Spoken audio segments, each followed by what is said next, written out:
So, can you start a company in America as a foreigner? This is a common question that I get from a lot of friends who are here on foreign visas in America. Thankfully, we've got our friend Soundarya who's going to talk about whether you're an international student or working here on a work visa, how you can start a company legally in the States. Check it out. Hey, friends, welcome to Chine Coaching. I'm Rob, and at Chine Coaching, we love helping people find success on their cross-cultural journey, especially when it comes to immigration, visas, and jobs. We've guided tons, hundreds and thousands of people answering their questions, finding solutions, and connecting to great resources like our friend Soundarya today. So Soundarya, please introduce yourself.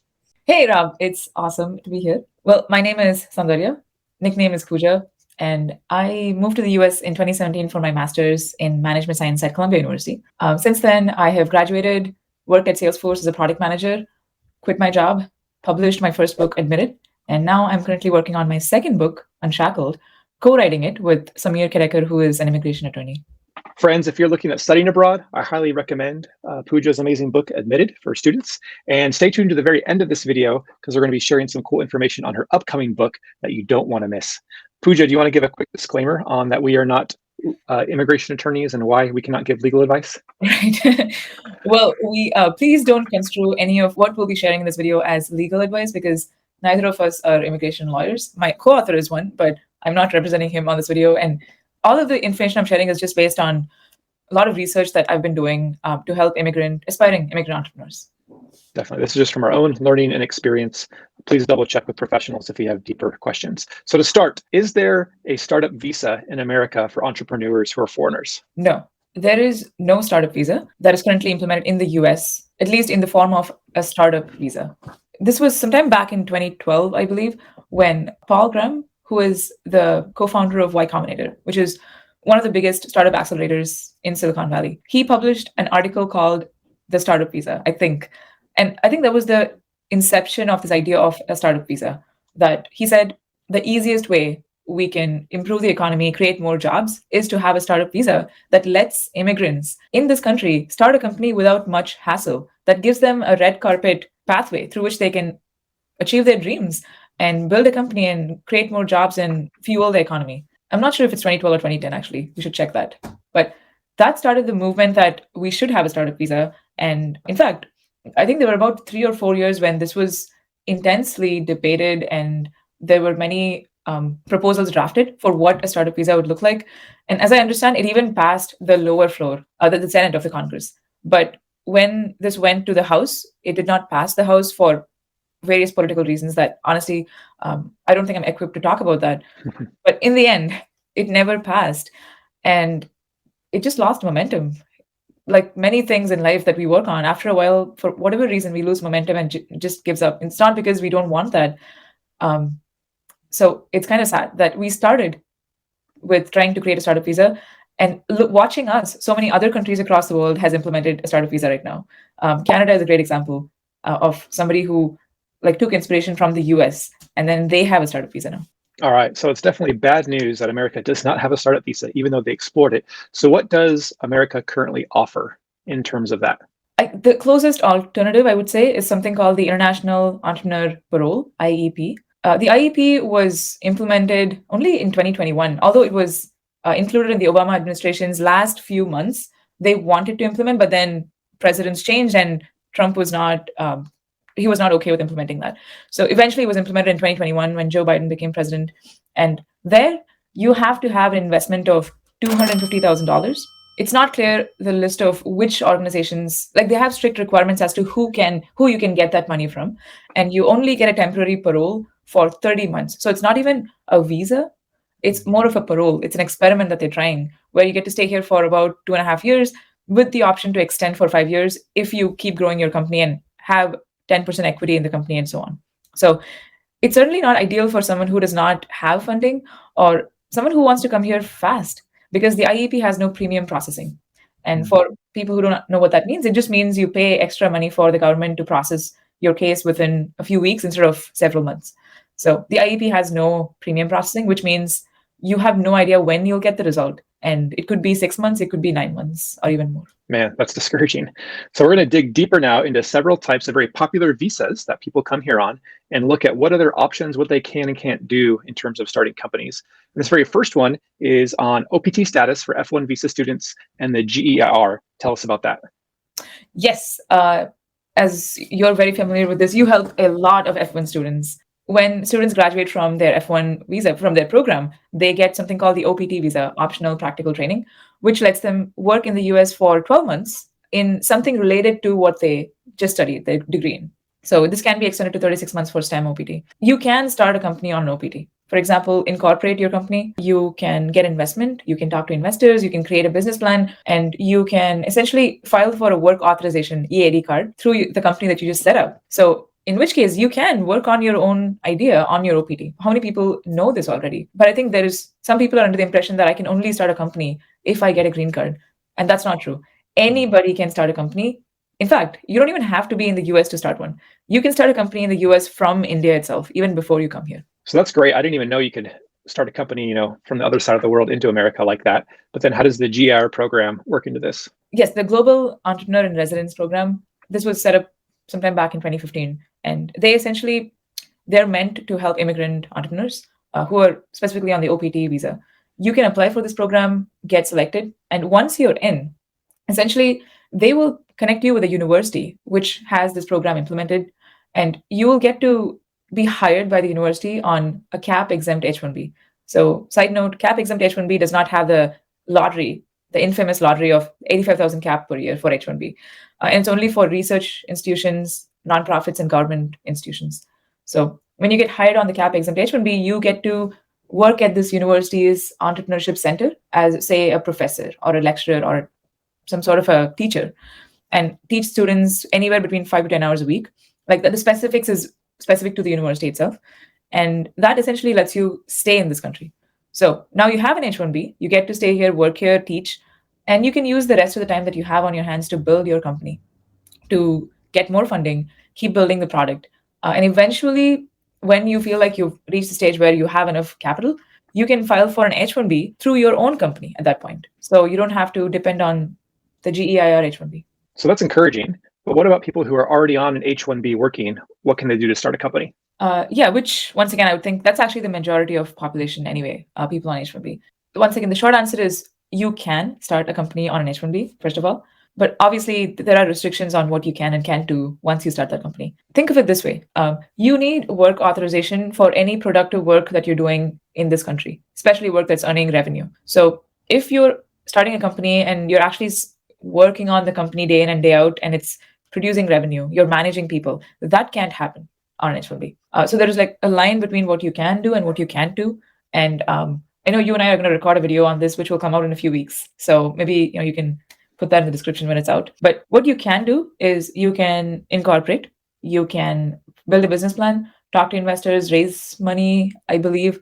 But what you can't do is any sort of executive or managerial functions, such as hiring people, firing people, daily operations, delegation, and such.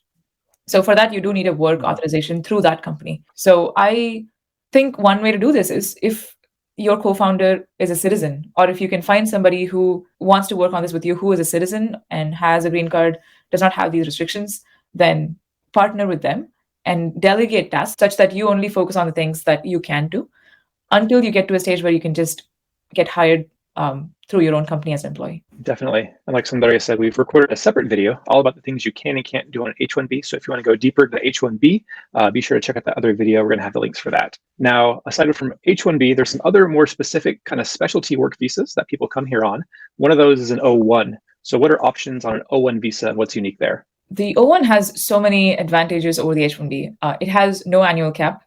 It has no minimum salary, which is great for founders because founders don't really want to get paid themselves a lot. They want to really invest in their business.